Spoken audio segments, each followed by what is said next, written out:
ஸ்ரீ குருவாயூரப்பன் திருவடிகளே சரணம். இன்னைக்கு இந்த தசகத்தோட 6வது ஸ்லோகத்தை பார்க்கலாம்.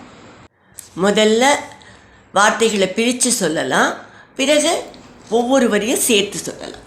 ததசூலம் கால ததசூலம் கால பிரதிமருஷி தைத்யே விஸ்ருஜதி பிரதிமருஷி தைத்யே விஸ்ருஜதி த்வயி சிந்தத்யேன த்வயி சிந்தத்யேன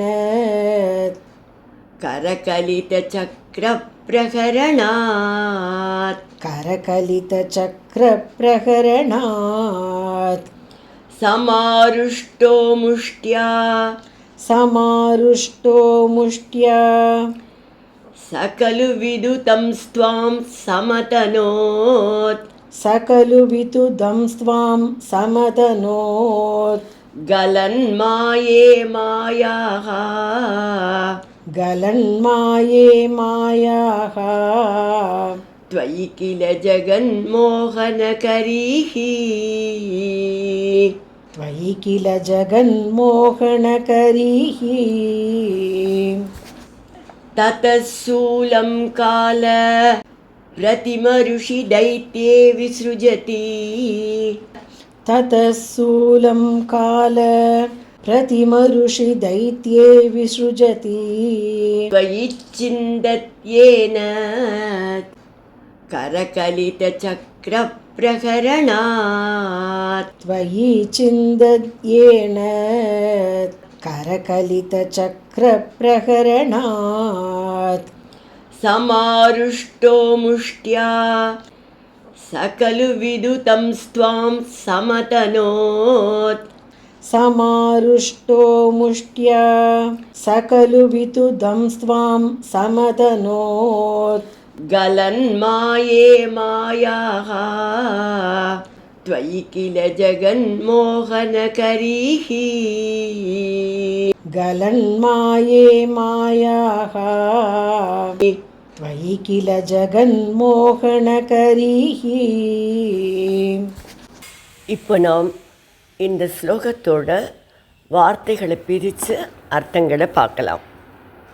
ததக பிறகு, கால பிரதிமருஷி காலன் அல்லது யமனைப் போல மிகுந்த கோபம் கொண்டு, தைத்யே அந்த அசுரன், சூலம் விஸ்ருஜதி சூலத்தை உங்கள் மேல் எறிந்தான், துவயி நீங்கள், கரகலித சக்கர பிரகரணாது திருக்கரத்திலிருந்த சுதர்சன சக்கரத்தினால் தாக்கி, ஏனது அந்த சூலத்தை,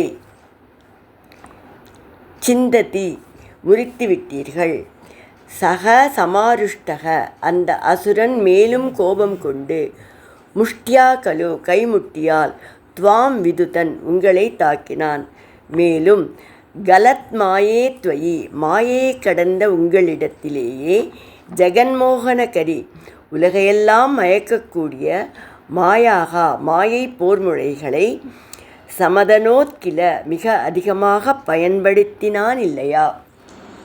இப்போ இந்த ஸ்லோகத்தை முழுவதுமாக பாராயணம் பண்ணி இதோட முழு அர்த்தத்தையும் பார்க்கலாம்.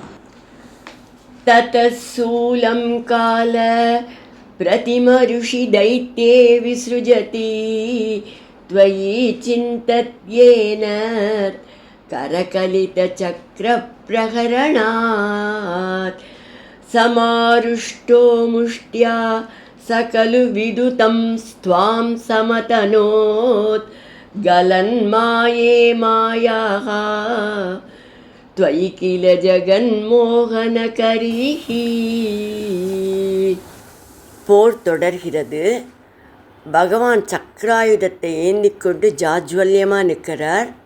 ஹிரண்யாட்சனுக்கு அதீத கோபம் ஏற்படுகிறது. அவன் காலனைப் போல யமனைப் போல காட்சியளிக்கிறான். கோபத்துடன் பகவான் மேலே ஒரு சூலத்தை எறிகிறான். பகவானுடைய சக்கராயுதம் கணத்தில் அதை முறித்து விடுகிறது. பின்னர் இன்னும் அதிக கோபத்துடன் வராகரை அவன் முஷ்டியால் தாக்கிறான். அதன் பிறகு, மாயையை வென்ற உங்களிடம் பல பல மாயை போர் முனைகளை பயன்படுத்தி உங்களை வெல்வதற்கு அவன் முயற்சி செய்தான் இல்லையா என்று பட்டதிரி கேட்கிறார்.